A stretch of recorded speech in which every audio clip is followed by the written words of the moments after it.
What's up, everybody? I'm Morgan Allena. Today we've got a video on Gypsy Rose Blanchard, more specifically an interview that I came across of Gypsy's cousin Bobby Pitre that he had done for a podcast, and honestly this was really bizarre. I have not seen anybody really talk about this or discuss it on any of the forums or anything that I'm on, and I want to show you guys this interview that he did because there was so many bizarre little things that he said about Dee Dee Blanchard and her family that I'm just like, what is going on?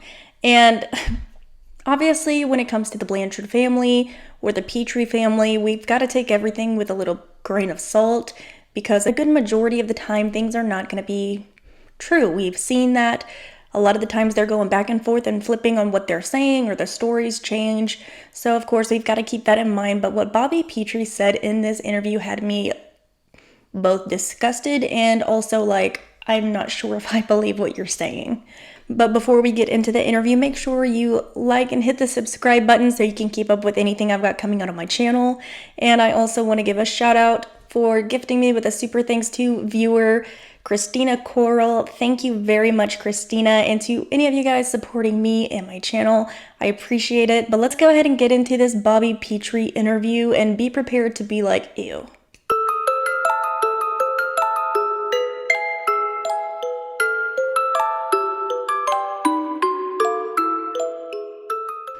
So this interview with Bobby Pitre is coming from the Outlier podcast by Lauren Conlon. And I'm going to go ahead and admit I am not familiar with this woman that runs the podcast. I just came across this honestly by accident when I was looking for something else about Gypsy. And this is from January 11th, 2024. So it's a little bit older, but this is just something I haven't really seen people talk about. I'm not going to play the entire thing through. Just pretty much the main points that I found to be a little bit weird, so we can discuss them a little bit. But the beginning starts out with her introducing Nicholas Godejohn and saying is rotting in prison and he deserves to stay there. I'm not going to play that portion of it because I disagree and that's not really what I want to focus on. So of course you can always go back and watch or listen to the full thing if you want to. But I'm just going to be getting into the main points about Bobby and what he's saying about the Blanchard family and Dee Dee's family. Everybody is just seeing the Lifetime doc. I mean, I finished it and it's wild. And I messaged you. I got a copy of her book, early on. And I read that in like one day because that's also very wild. My sister was reading it and she called me up and she told me things that I haven't heard of yet, And I'm like, whoa, crazy. Yeah, what didn't you know? I'm just curious. She was saying how my grandfather, Dee Dee, my grandfather, and Gypsy would take baths together. That's so sick. I was going to ask you about that. I mean, I was going to warm you up a little bit and then get to that stuff. Right. But I mean, jump right in. Yeah, let's just jump right in. Do you believe the claims that your grandfather molested Gypsy? I'm not going to say I don't believe it because, I mean, nobody ever believed her. Up to this point, or her mom, I mean, not that anybody didn't believe her. She just didn't know how to go about finding someone who she could trust. I guess she tried. She made a few friends here and there, tried to escape a couple of times, but then she was, met by her mom trying to, stop her and chain her to the bed, things like that. So who she was going to tell when she left, the last time I seen her, she was 4 years old. So it's been a long time. You hadn't seen her since 4. So automatically Bobby is saying that he didn't actually see Gypsy after she was 4 years old. So pretty much everything that he is saying has to be like secondhand information or even third-hand information. So there's a good chance that a lot of what he's saying is not even true or accurate at all because he wasn't there to witness it himself. He's giving information from people that he heard or somebody told him or somebody told somebody and they told him. That doesn't make him a very reliable source, and you can kind of tell throughout the interview because his story is changing from what he's said previously in other documentaries. Bobby also states that he and his sisters read Gypsy's book, or maybe they did and they just told him what was in it, but I find an issue with that because that is a way for all of them to kind of get together and formulate this narrative that they want to push forward and formulate a timeline of events of things that happened, whether or not they actually did or didn't. I know we've all seen that Dee Dee's sisters have spoken out and said that a lot of Gypsy's claims that she made specifically about the grandfather, Claude Sr., are lies, and, they disagree with Gypsy, they don't support her, although they have been in prior interviews and kind of made it seem like they did support Gypsy and they were against Dee Dee. They flip-flopped back and forth, even making the jokes about Dee Dee having her ashes flushed down the toilet. Apparently, it was one of the sisters that said that. But basically, it seems like they have an easier way to formulate a cohesive timeline based on Gypsy's story in her book. But even then, they're still inaccurate with what Gypsy is saying, because Bobby's timeline is not the same as Gypsy's, or anyone else's for that matter. It's like they all have different stories, and then they all try to combine the stories in different ways, and it just proves that they're lying about so many different events that happened. So that was when she was living at my dad's house, which was previously my grandfather's house. So my dad bought my grandfather's house. Mm-hmm. My grandfather moved out. Dee Dee was living there at the time.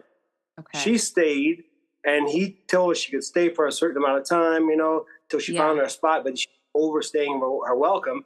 But at the same time, that's when all the thing with the wheelchair came about. Mm. So my grandfather got in a motorcycle accident. Gypsy was on the back of the bike, scraped her knee, and it was no big deal. It was really not a big thing at all. Yeah. Dee Dee took the whole situation. There was times whenever she would say, Gypsy's legs collapsed again today. And she would take her and she would put her, she said, we'll have to soak her legs. I have to go soak her in the tub because her legs collapsed again. And we were all like, what? That's not right. Well, my stepmom was really eyeballing the situation because she was there all the time.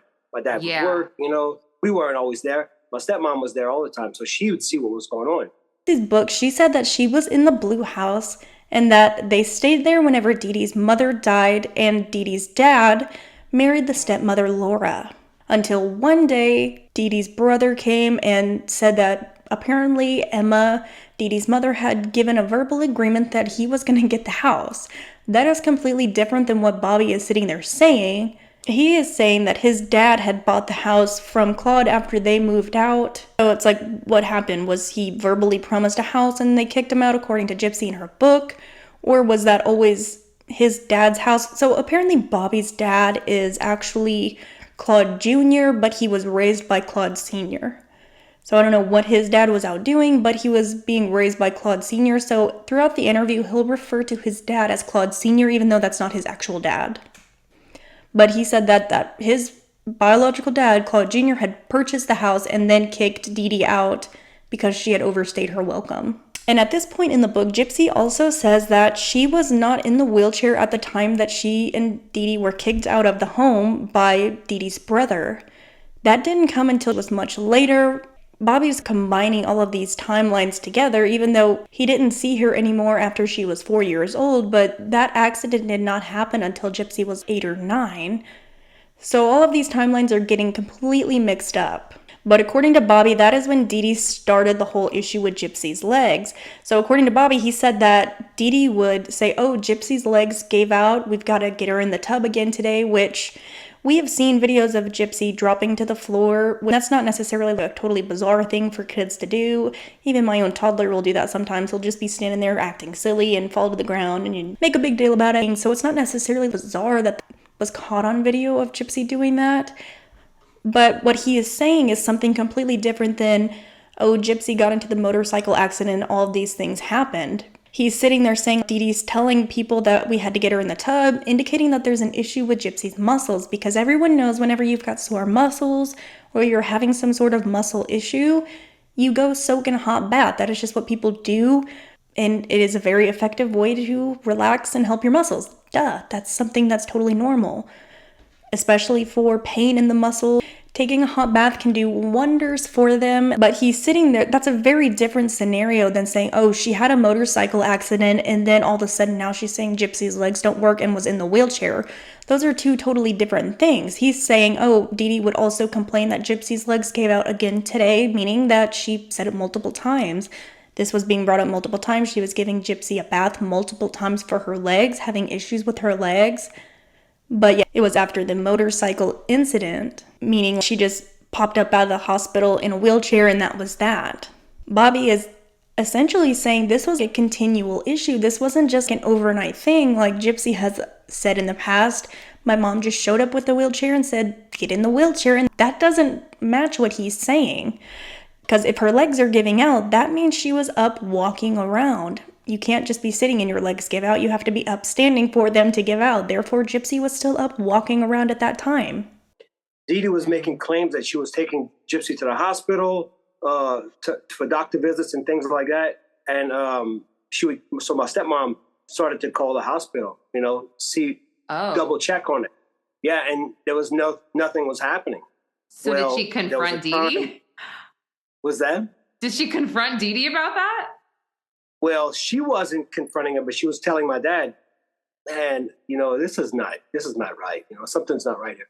Well, then my dad actually, he had took, I believe the situation was they all packed Dee Dee's stuff and they put it outside on the porch. Oh and my gosh. They're like, you got to go, because she was really saying welcome. And then he confronted her with the Gypsy thing. She doesn't even need a wheelchair. What are you doing to this kid? Yeah. He said that she was making her wear glasses that look like kaleidoscopes to make her eyes worse than they normally were. That's crazy. I mean, they were that already is bad. So crazy. Yeah, oh my crazy. gosh. And just so I'm clear, your dad is Dee Dee's sister? Yes. Brother, sorry. Brother. Your dad. So Okay, got it. My dad is Claude Jr. Okay. Oh, wow. Okay. Just going back to those allegations, I believe Gypsy because of Claude's response in the Lifetime doc. Correct. Yeah, that's weird. His body language, everything said it. It was complete guilt right up top to completely. me.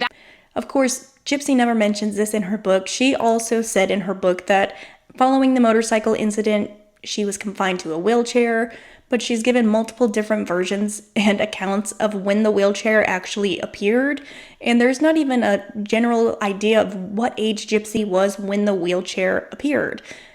Now, we know, according to messages from the FOIA documents that were released, that Gypsy told Nicholas that was going through a surgery, had a seizure during the surgery, and could no longer feel her legs, and that was when the wheelchair was introduced. But none of their stories are matching up, regardless. Another interesting thing that Bobby says was the whole portion about Laura calling hospitals to figure out what was actually going on with Gypsy. Gypsy has never one time ever mentioned anything about Laura contacting hospitals or contacting doctors in order to figure out whether or not Gypsy was actually sick. That's never been brought up before, ever. So essentially, Laura is calling the hospitals to counteract what Dee Dee is saying. In fact, no one has ever mentioned that at all, but we all know that the stepmother hated Dee Dee. It's very clear. You can even just tell watching the interviews that Laura was involved with from, Mommy, Dead, and Dearest, and those interviews that she did. She hated Dee Dee. It's very, very clear. Think she got what she deserved? According to this, yes. Yeah, she got what she deserved. And all the brothers and sisters don't care about Dee Dee no more. Gypsy, she got cremated. She said, "What you want me to do with the ashes?" Everybody said, "I don't want her. I don't want her." Flush them. I told her, flush that in the toilet. Her sister said, "Flush that in the toilet." She said, "We're gonna bring that in Mama's room, make her a mask and everything." I said, "You gonna pay for it?" "I'm not paying for it. You gonna get that?" They said, "We can't afford it." I said, "Flush it in the toilet." Laura was doing all of this behind Dee Dee's back in order to prove Dee Dee to be a liar and that Gypsy was totally fine, yet never one time confronted Dee Dee about it. Never one time brought up to Dee Dee that, hey, I'm calling the doctors and they're releasing information even though I'm most likely not allowed to get that information because HIPAA. And fun fact for you, if you don't know, Dee Dee, Laura, and Christy all worked together at the same hospital at the same time, so they knew each other prior to these events. And obviously, Christy and Laura joined up against Dee Dee at some point because Christy got with Rod and convinced Rod to leave Dee Dee for herself. And Laura also ended up becoming Dee Dee's stepmother. So I'm sure there was some issues going on at work besides what we were told. but they always seem to leave out that little bit of information. Gypsy did put it in her book, however, that they did work together, but I find it a little interesting that they leave out the fact that they all worked together at the hospital. But yet, Laura's doing all this and running her mouth only to Claude behind Dee Dee's back, never confronting Dee Dee. Why does that make any sense? Is she just trying to invalidate Dee Dee and get Claude to turn against Dee Dee? Is that her only goal, to get everybody turned against Dee Dee because she hated her? Because apparently Bobby says that they later kicked them out and just sent them on their way. Obviously no concern for Gypsy whatsoever. If they thought that Dee Dee was actually making her sick or doing anything to her, they just kicked them out. It sounds to me like Laura just hated Dee Dee's guts and wanted to make her look like a fool and tried to undermine everything that Dee Dee did. Whether or not Gypsy had those problems, which newsflash she did because of her microdeletion, Laura is telling people she's calling the doctors and Dee Dee's lying about all of it. Bobby says that Laura not only disputed the whole entire wheelchair thing, but also the fact that Gypsy has problems with her vision and her eyesight. What? Somehow Dee Dee was making Gypsy look through a kaleidoscope toy and was affecting Gypsy's vision to where she could somehow fake her issues, as if Gypsy doesn't have a severe lazy eye even to this day, and that's after multiple surgeries were performed to fix that. But she's going around to other family members saying, Dee Dee's making Gypsy look into a kaleidoscope. Those are literally made for kids. A lot of kids play with kaleidoscopes. I mean, probably not as much nowadays, but even when I was a kid, I looked at kaleidoscopes all of the time. They would not make them if they could have any effect on anybody's vision. That does not even make any sense to me whatsoever. And if Laura was doing that, I could imagine that Dee Dee probably did hate her for a good reason. That would piss me off too, if you're running your mouth saying I'm doing all of these things. If she ever even did that, if any of this even ever happened. Because we do know that Gypsy clearly has issues with her eyesight. She had multiple surgeries for a reason. Looking at a kaleidoscope is not going to give you a severe lazy eye. What? That's how I felt, where I was like, if you didn't believe her, well, do you believe her now? As he's like, she tried to touch me when she was 4. Yeah. I was like, what?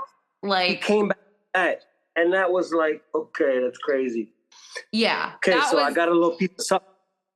Piece of something to throw at you. It's pretty wild. And I don't know if it was ever talked about, but so my grandpa's allegations of her touching him might not be far out of bounds, where that could have happened, but he acted on it. I think he went further and acted on it. You know what I'm saying? Well, the whole her talking about them in the bathtub, you don't go to a shower in a bathtub with your daughter at that age, and you definitely don't take a kid in there with you. So that's pretty wild. Yeah. So my aunt, well, I had 3 aunts. Well, Dee Dee was one of them, and the other 2 sisters. Well, one of them was cleaning in the room where Dee Dee and Gypsy stayed at my grandfather's house, and Gypsy had pulled out a box or something like that. My mosquitoes. So they pulled out a box, and Gypsy had pulled his box out. My aunt asked her, "What's that box?" And she says, "Oh, that's what Mom uses to relax my muscles." It was a box of vibrators. It was vibrators. Yeah. So what was she doing to Gypsy at night? You know what I'm saying? Was something she was doing to relax her muscles? What are you talking about? It was a box of dildos. That is beyond weird. And how old was Gypsy, you said, when she said that? That would be when she was 9. That would have been around the time when she was living in my grandfather's house, the second house. So after he moved out of the old house where my dad is now, moved out of there, that's when she had broke her foot and stuff. That was around that time. I mean, you can get like those Brookstone, like those anything. I mean, you don't need vibrators, like actual dildos for that. That's... So what exactly did she mean when she said to relax your muscles? You know what I'm saying? Was she, so how was she vibrating? What was she doing at all with that on her? Why was she touching her with that? First of all, I have an idea, especially because in the book, Gypsy says, I don't know if your sister told you this, but Gypsy said that her mom used to shave her vagina when they were in the bath together because she forced her to I mean, and like, sorry, you said it best when you just said that's so weird to think about. I'm thinking about, you know, the whole bath thing, making your grandpa making Dee Dee and Gypsy take a bath with him, and your daughter is in her late 20s or however old, and she's naked. For real. He's not really saying whether those allegations have any weight to them, whether they're true or false. He's just kind of stuck in the middle, like he doesn't want to say one way or the other, and is playing a little bit safe. I mean, anybody can sit there and see that, yeah, those reactions that Claude gave when he was asked by Lifetime or in the interview, it was very weird and very bizarre, but in this part that he says next just blew my mind. What are the odds that the sisters would just pull out a random box and Gypsy would somehow know that these were apparently, allegedly adult toys, vibrators, and other things? Gypsy said that her mom used them for her muscles. That has never been brought up one time before, ever. And given the fact that Gypsy made it abundantly clear that Dee Dee was very prude, she was not somebody that was very sexually active, and Gypsy made sure to point out the fact that Dee Dee and Rod were only intimate like 3 times ever in their entire marriage, it doesn't really strike me that Dee Dee would be the type of person to have a whole box full of adult items under the bed to use on Gypsy's muscles. And Gypsy has never mentioned that prior to this moment or anything else like that, so why does that even make any sense? And did this even happen? What the heck is going on here? What is this family's obsession with freaking adult items like this? Gypsy's always talking about them. Now we got him over there talking about Dee Dee using them on Gypsy's legs. So I can't help but wonder, was it actually those items, or was it a legitimate muscle massager type of thing for Gypsy's muscles, and they're just trying to twist it and convolute it a little bit to make it a little bit more disturbing? But either way, like, it's never been brought up before. There has been zero mention of this incident or even a similar incident whatsoever of any sort of muscle massaging device or anything to help Gypsy's muscles. So, like, where did this even happen? When did this happen? What is going on? Because the only person that has ever actually had toys of any sort was Gypsy, but she of course blamed Nicholas Godejohn for getting her those, saying he forced her to use them from another state, apparently. So how does that even make any sense? Was this actually Gypsy's just like finding them and taking them and hiding them somewhere in the house? Did this ever actually happen? What is going on? And this is all so bizarre, and I don't believe it to be true because it just does not make any logical sense, with even the way that Gypsy describes her own mother as somebody that is not like that. She is very anti anything sexualized. So how does that make any sense to anybody? It's been reported that Dee Dee had something to do with her own mother's murder and then her own stepmother's murder. And now, Oh, absolutely. and now it's like, do we all see this pattern? And then Gypsy had something to do with her own mother's murder. That's crazy, Bobby. That's literally crazy. That's right. So I think that's why I felt like she needed a lot of rehabilitation, because her mom had her in this world. And the world was strictly Dee Dee. So she needs to get out of that and see what happens in the real world and what she can make her own choices and navigate her own ways. And that's yet to be seen. I really don't think that it was a great idea for her to get married right before she got out of jail, because she hasn't found herself yet, and finding herself is a big thing. I mean, I don't know what prompted the whole thing about her absolutely getting married, but I feel like she relied on someone so long, her mom, that she had nobody else. Rod and Christy being the parents, but they were really in the background, far background. Yeah. I mean, there was a point where Rod didn't see her for 12 years, So that's not being, and look, Rod absolutely owns up to it. Yeah. He says, I messed up. I really did. And he is sincere about it. I feel he's really sincere about it. Well, the fact that she only had her mom ever, because she didn't know any of us. Honestly, deep down in my heart, I feel like Dee Dee had nothing to do with her mother's death or even Laura's death. Clearly, Laura was in an interview talking about Dee Dee. She was running her mouth. So how could Dee Dee be responsible for freaking Laura's death? That doesn't even make sense. They're just talking crap in order to villainize Dee Dee. And they always say that Dee Dee starved her own mother to death, but apparently the mother also had a stroke. Sometimes it's a little bit difficult to eat when somebody has a severe stroke.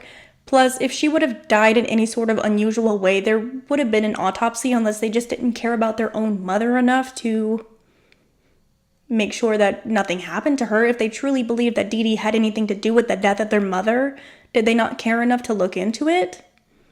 Why weren't they making sure that Dee Dee's mother was fed if Dee Dee was allegedly starving her to death? That makes zero sense to me.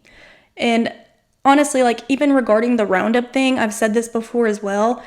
In Gypsy's book, she says that Laura was the one that told her that Dee Dee was poisoning her with Roundup. But when you're looking in the interviews, they're sitting there saying that, oh, Gypsy pointed out and said, oh, these are the vitamins that Mommy puts in Laura's food. None of those things even happened. It was probably just Laura running her mouth, just like she did about all the other things. Because clearly Laura has some issues with Dee Dee. She was poisoning my stepmother. Supposedly she was giving her some Roundup in her food and stuff. She was putting some poison in my food, the same thing she had put in the plant. And she wound up, she stayed 9 months in bed. After that, she couldn't get up. I didn't think she was going to make it. There was nothing she couldn't get away with. Yeah, that's really, yeah, because like literally in every interview, again, for the past 8 years, whatever, you have been truly on her side in saying that, I would have done the exact same thing that she did, whether it's considered. Wait, what's that? It wouldn't have took me as long. Ooh, you want that on record? Okay, that's really funny. Yeah, wait, just that on record. It wouldn't have took me as curious. Does one of your tattoo artists? He doesn't want to be there because he thinks it's going to be like a whole big like thing, or he's not. Yeah, he's not good in the public. He doesn't like. But are there camera crews following her there or something? Yeah, there's gonna be a camera crew filming it. Yeah, so that's why. Why are they? They must have another. I think what it is for the. It's another part of the Lifetime series thing. So it's gonna be like she's home now. Okay. She's getting a tattoo. It's kind of follow up kind of stuff, From okay, yeah, that makes sense. Has your tattoo shop seen a spike in business since you've been on TV?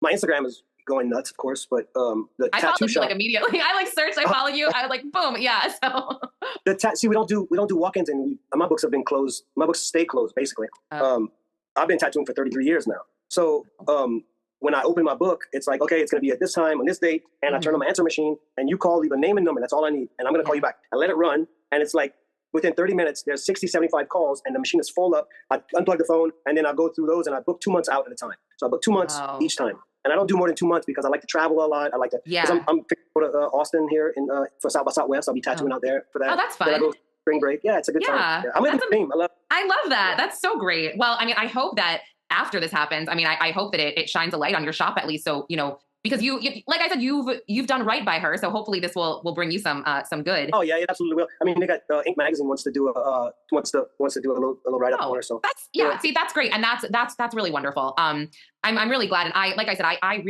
wish the best for Gypsy. I do wish that she would have some time to herself. However, I understand that she missed out on dating and being a normal kid. So and again, I've not walked in her shoes. I'm praying.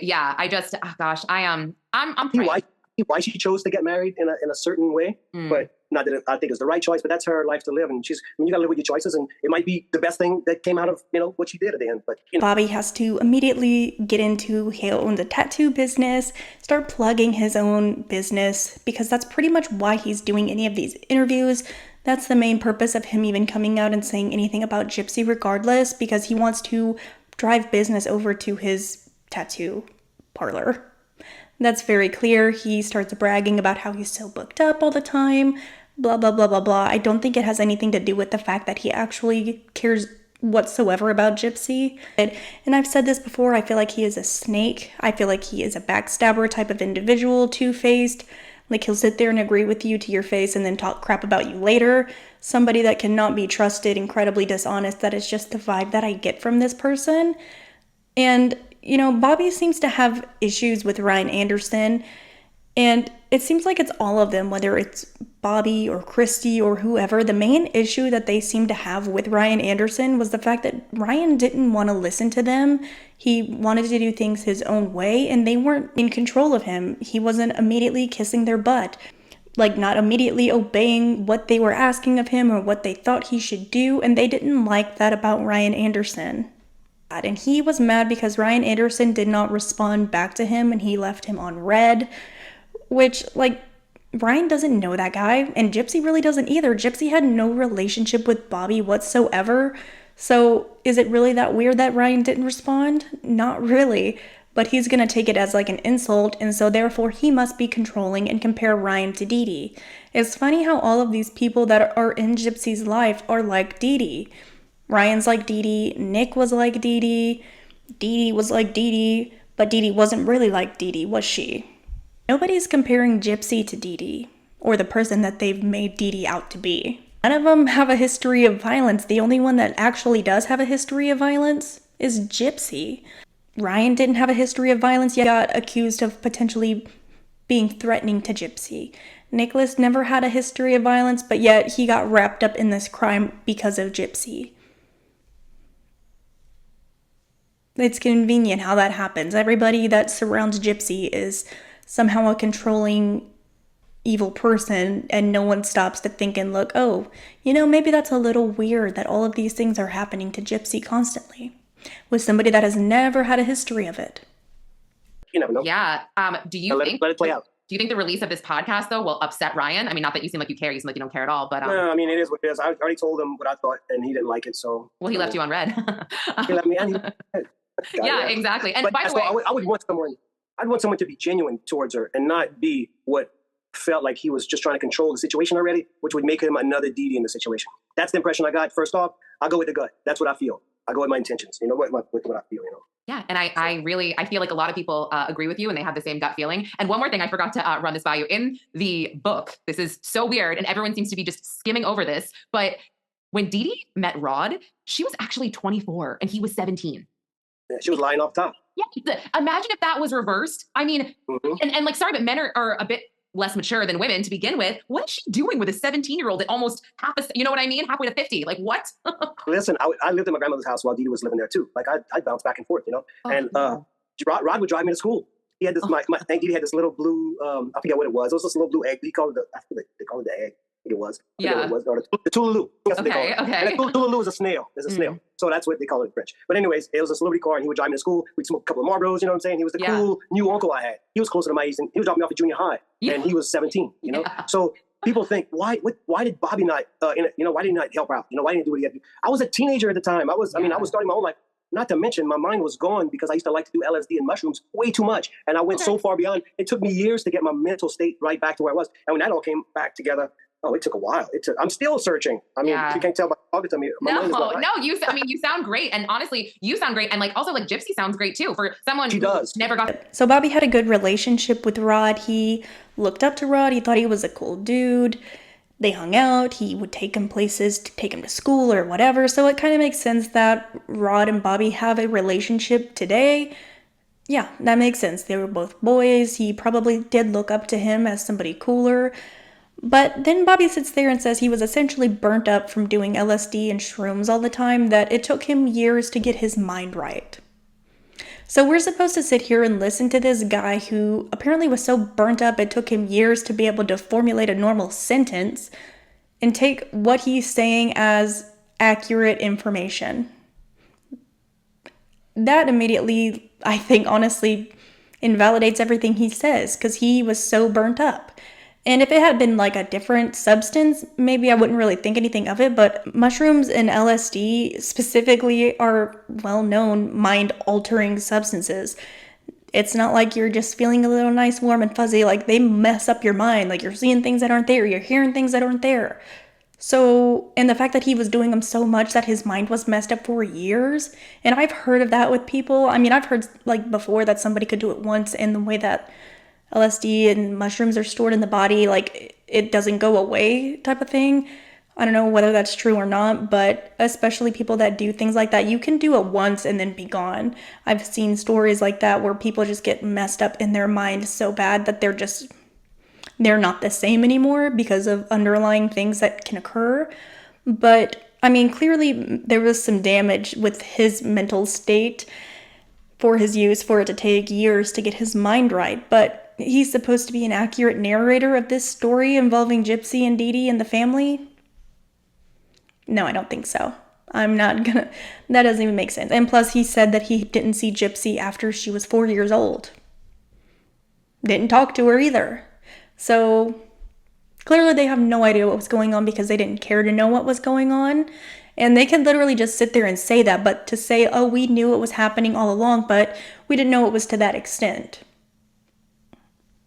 Which is it? Their sister, But I can understand somewhat, but I mean, you have to look at the situation. It was either Gypsy was going to get killed or Didi was going to end up being killed. So one of them had to go. Yeah. And I feel like Didi. What? Okay. Yeah. So two of Didi's sisters are still obviously very upset. I mean, would you say? Okay. Yeah. And it's just crazy that her dad, your grandpa, was not upset. That's so strange. Well, that's not his actual daughter, though. I didn't actually know that. Yeah. So he said that whenever they went. That's why he said the whole thing about flushing ash down the toilet, because he raised her, which would have put him as being her dad, almost not biologically, but he raised her. But whenever my grandmother, I forget, she was messing around with my grandfather, and that's how Didi came about. So you guys don't know who Didi's real father is, or? I have suspicions. I've heard through the mind who it could be, but I won't say anything about who it could be. Of course. Is he still alive? Yes.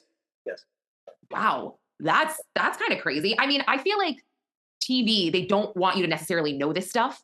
Even though I think it makes for a better story if you're trying to like sell a story, I think it makes it even more interesting. But it is funny that they, the way they pick and choose to leave certain things out in certain places, because I have noticed, I've watched everything, I've read everything. I don't want to say there are discrepancies, but there are pretty big things that they leave out. Because that's what my sister was saying about the book. There's so much stuff in there. So much stuff. And that's the thing. There's only one line about Gypsy being molested. Most of it is about Didi being molested. So, I mean, it's still gross that he raised her and he wants to take showers with her, but. So listen to this though. There was a strange relationship. I just felt it in my gut, just intuitively. Something wasn't right with the way that Didi was acting towards my grandfather.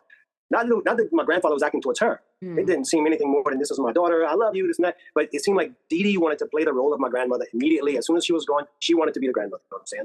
Yeah, she wanted to fill my grandmother's shoes. And I could see that if they were doing stuff on the side, taking showers and stuff together, or taking baths together, when my grandma was in bed sick or whatever. I don't know when it happened or how it happened. I guess Gypsy would have to let us know about what timeline that happened on. This is so interesting. But how much do you remember as a kid? How much do you remember that is actual, on point? I mean, we forget, I think 50% of what our memory is from kids is not even real. It's all made up. Yeah, no, I know that. I don't, I think that there's certain things that your memory holds for you, spotlights for you, obviously very messed up things, and maybe a few happy memories. Yeah, definitely the trauma. So yeah, oh my gosh, that's really interesting. And then that is also probably why Didi hated Laura so much when Claude remarried Laura. She's like, wait, this is my, yeah, that's. And then why would she probably killed my grandmother? They say she starved her to death. She was starving Gypsy. It's not so far off, You're absolutely right. Oh my gosh, that's so crazy. I mean, look how healthy she looks now. I know. She's actually no feeding tube. Oh, look how good you can look. I know. I feel like you could write a book of these like family secrets because they seem like they're never ending. I mean, they seem like every time. So then we've got burnt up Bobby sitting there saying that, oh, now all of a sudden Claude is not Didi's real father. Out of nowhere, Didi's mother, Emma, cheated on Claude and got pregnant by some other random guy that has never been brought up before, and therefore he is not actually Didi's dad. Now, is this true, or is this just something that they are trying to formulate in order to make those, allegations a little less sick? And maybe because that's not Didi's biological father, they think it sounds a little bit better? Maybe a little less sickening if they're not related by blood, taking out that whole other aspect. I mean, if you look at the two of them, Didi and Claude, I do see a lot of similarities, but they don't want to say who Didi's actual biological father was, so that's pretty weird. It would not surprise me at all if it honestly wasn't Laura herself that planted this idea into Claude's head, if this is something that they all truly believe. Yeah, Emma probably was messing around on Claude and he just decided to be a good guy and raise Didi as his own. Honestly though, if Didi was really not Claude's daughter, why is it that she was apparently the favored child? According to all of the siblings, they said Didi was, spoiled rotten. She got everything that she could have ever wanted. She didn't have to work hard like everybody else did. So I feel like a man especially is not going to favor a child that is not biologically his, especially if the woman cheated on him and got pregnant. That doesn't even make any sense. All of the siblings have said that in past interviews that Didi was the favorite, she was the baby, she was spoiled rotten and got whatever she wanted, and they didn't. They seemed to have a little bit of a grudge about that whole situation. So I'm not really buying it. But now, instead of placing the blame on Claude, should there have been any sort of inappropriate contact, Bobby's going to place the blame on Dee Dee for her, apparent father figure, the father figure in her life, for acting inappropriate towards her. It's not Claude. Claude was always a great guy. He always acted just how a father would, but it was Dee Dee who did it.